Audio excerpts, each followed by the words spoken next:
like a beehive, that place. Everybody's working on the phone, everybody's working on the radio. Everybody's getting information, sending guys up, getting reports.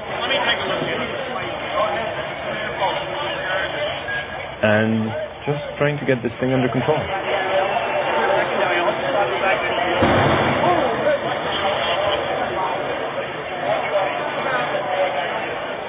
At one point, there was even a rumor. A third plane was heading in. You got to remember, at that moment, anything seemed possible. Other than NYPD, Port Authority, police, and the military. And I need that done now. Many people out of the building, let it burn up.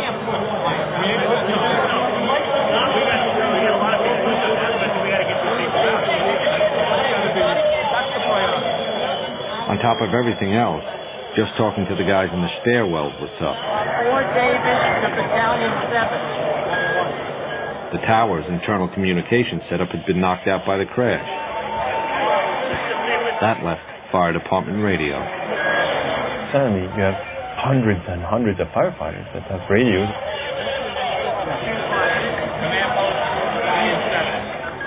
It seems to become more and more difficult.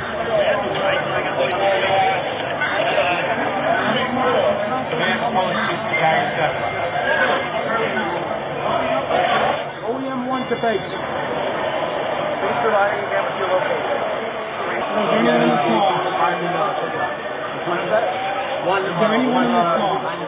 You had one guy from the WTC who was trying frantically to reach anyone on the elevator. 59 car. Anyone in the car? Oh, is there anyone in the car?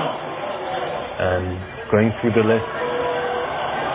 Oh, is there anyone in the car? And there's about 98 elevators in the World Trade Center. In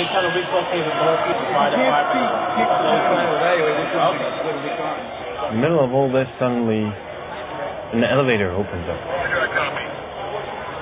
And you see people not having a clue of what's going on.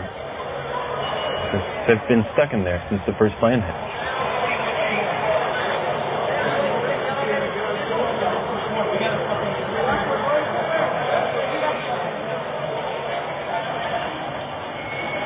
I was seeing the look on the firefighters.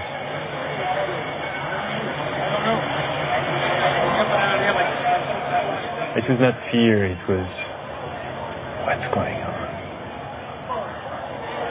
Disbelief. That made me panic a little bit. That made me panic.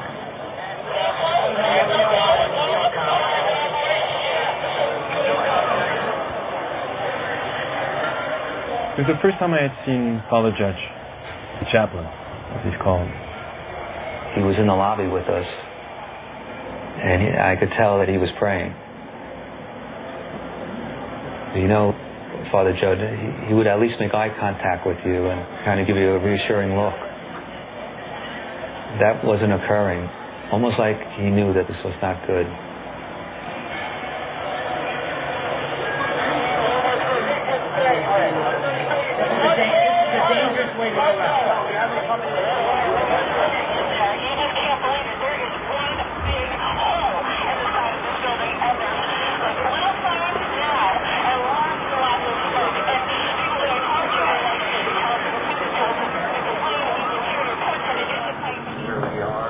Back at the firehouse,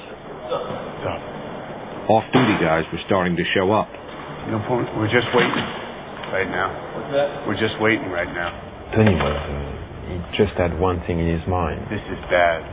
To go there. And he couldn't. 2 alarms right away. And you know the fucking Pentagon is burning now. What? Pentagon. I want everybody to stay here and they're going to deploy us as needed. Right now they got enough guys down there. They want us in case anything else breaks out. And that's when Chief Burns arrived. Need a cup of coffee.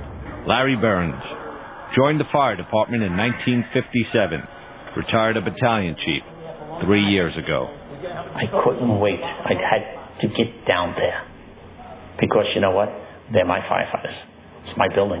It's my city. We drink here all together, get a flashlight, and a bottle of water. Okay. Told the probie, get your gear, let's go. I remember Tony asking me to bring him some gloves, medical gloves. Grab a box of gloves. Go grab a box of gloves. And by the time I found them and rushed back, they were gone. The probie and the retired chief were lost in the crowd, headed down to the Trade Center. I think at that point, the lobby was pretty empty. There were just a few of us in the lobby, and we were discussing tactics.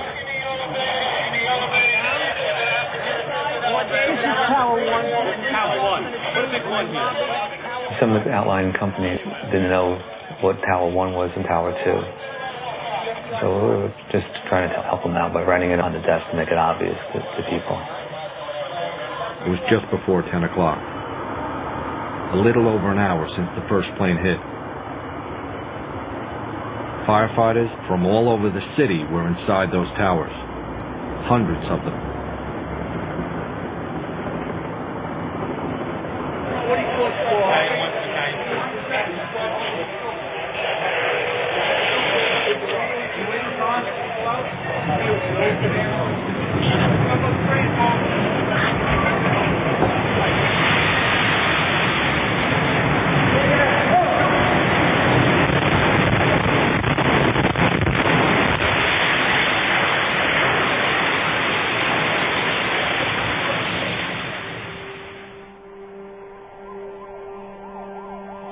A situation that started bad just gets worse and worse and worse.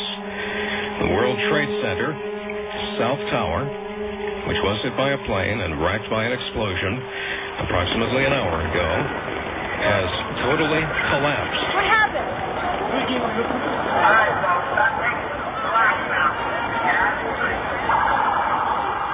If you're just joining us this morning, you're in for a horrific surprise. The scene here is just one right out of one of the movies you would see in Hollywood. People walking around with cell phones and tears, holding their heads, looking up at what's left of the World Trade Center and just shaking their heads in disbelief. Out on the street, everyone knew what just happened. The South Tower was gone. They saw it collapse and ran.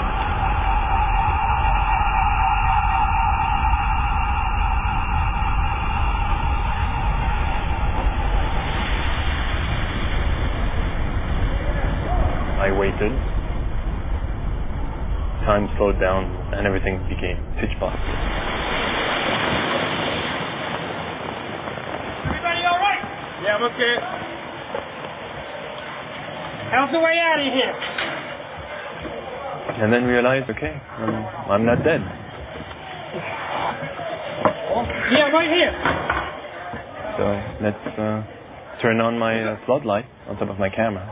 All right, come on down this way. Yeah, let's get out the way we came in. Come on down. Everybody down. Inside the Trade Center, all Jules and Chief Pfeiffer knew, Yeah, right here. all anyone knew, was that something had gone terribly wrong. All right? No, come here. They asked me, you with the light, to help us out. We gotta get everybody out. It was pointing my light wherever they needed. Right here.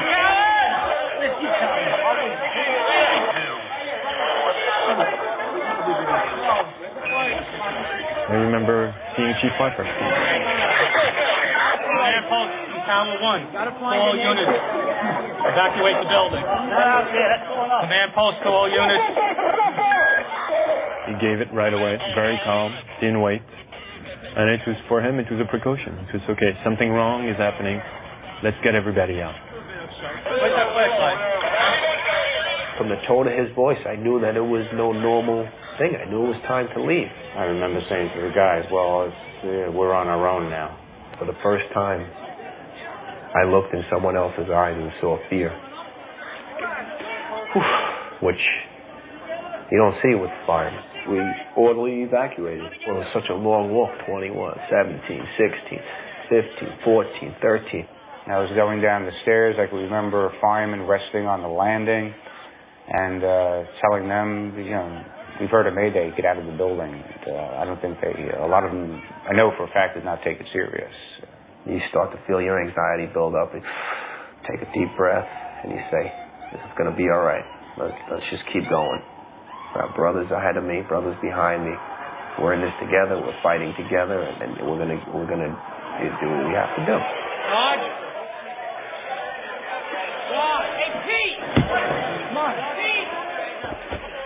I was not even consciously filming. I was just had my camera by my side and pointing the light wherever they needed my light to actually help someone, and then I realized it was Father Judge. Guys, here, we need a hand here. We saw him lying at the base of the escalator where we were. And I removed his white collar and I opened up his shirt. And I remember checking for his pulse and realizing at that time he was gone. All right, we got 4 guys. I'm here. Where's she taking? The escalator right here. Come on. Right here. Come on. Top of the escalator. Top of the escalator? Top of the escalator.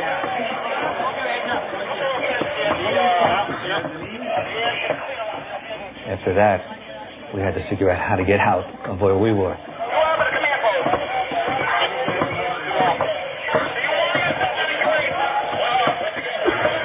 If you go out this way, right where we are now, people are still jumping, debris still falling, and it's too dangerous. You cannot go out this way.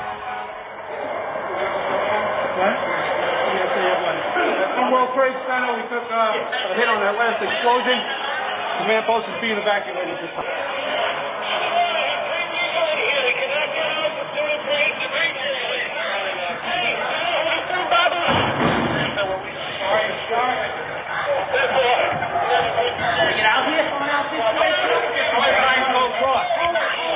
Chief Pfeiffer tells the people carrying Father Judge, okay, stay here. Which way? I told them that I'll be back and wait here and I'll see if the bridge is still here. Chief Pfeiffer went to check one of the footbridges leading out of the Trade Center. If it was still standing, it'd be their best way out.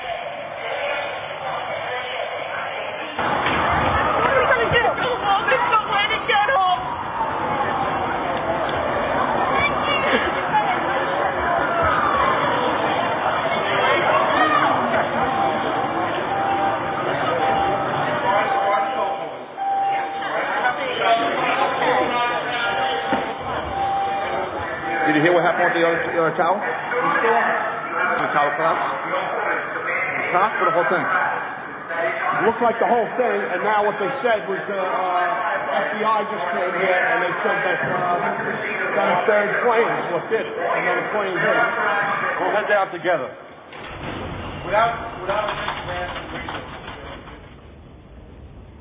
Now I wonder for the first time if Julie's still alive. I never thought about it before.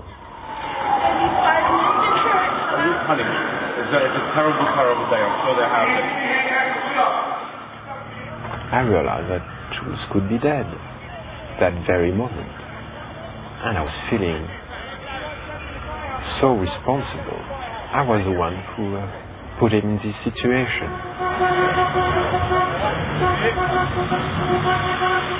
I had to find Jules. Gideon hitched a ride with 3 off-duty firemen, determined to get to the Trade Center the only way they could, in a pickup truck.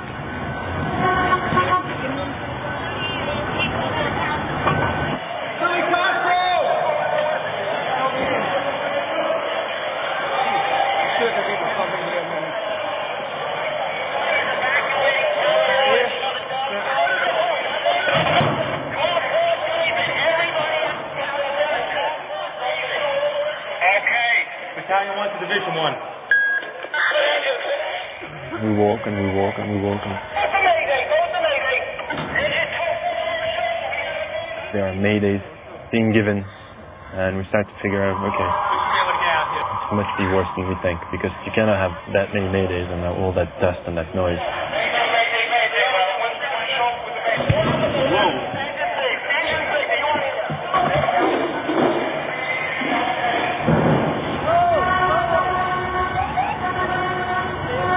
That's when I felt danger for the first time. It was all around you. I mean, every single cell of your body was telling you, you shouldn't be here. The scenery was radically different. I mean, it was this white powder everywhere. Just a few people here and there. Take this open mask. You get masked, we get an extra cylinder, and I'm going to go in. And this kind of silence.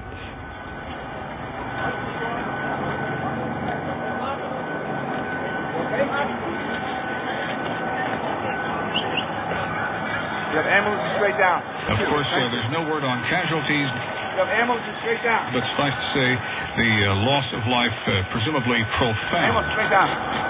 Ambulance straight down. Of course, at this point, everyone's concern is just getting north, getting away from the World Trade Center, as well as finding out where their families are. The South Tower of the World Trade Center just minutes ago collapsed to the ground. Only one tower is standing at this point. I have a direct line of sight to what is left of the World Trade Center. The fire continues to burn. I can see the flames through the thick smoke.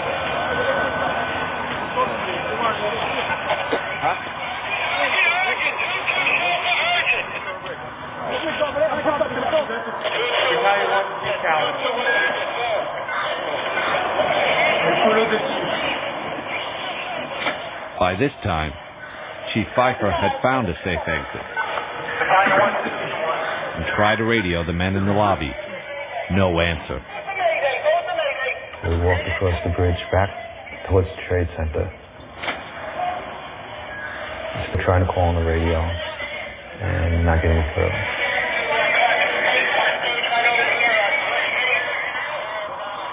The guys that we had left there, they're not there anymore.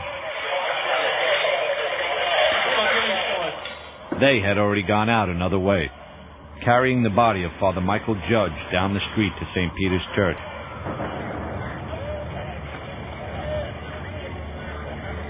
They laid his body on the altar.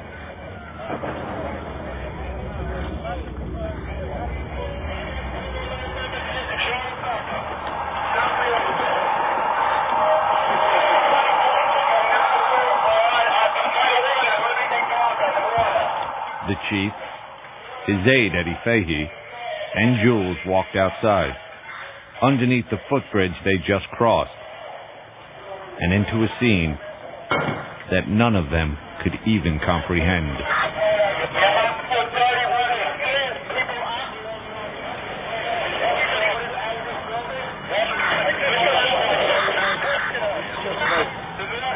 And there's debris everywhere. There's dust covering the entire place.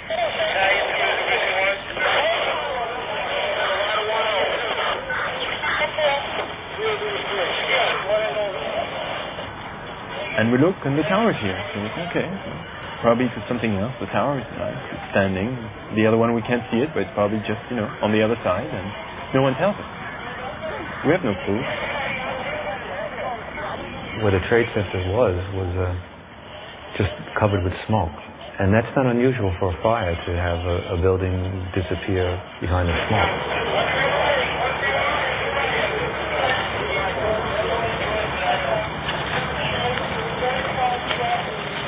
And then was it just a sense that this wasn't a good place to stay. So we walk north.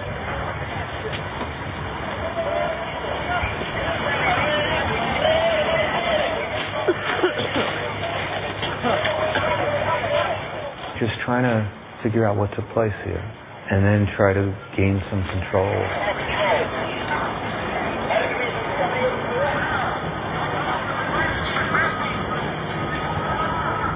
So we started to rebuild some sort of structure.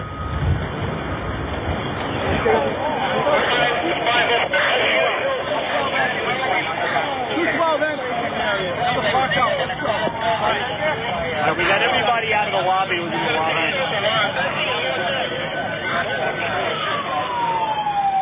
Chief Fire's priority was to set up a new command post and find his men. Right now, they were coming down the stairs. At some point I started to run. I don't even know if I was touching stairs on my way down. When I got about to 3 or 2 is when I started to think of my family, So I got to get out of here. When we got out to the lobby, it was unbelievable. Nobody was around the command station. There was nobody at the command station. It looked like the end of the world. I joked about it. I said the command post was abandoned. The board was set up and nobody was there. I said, oh, this is not a good sign.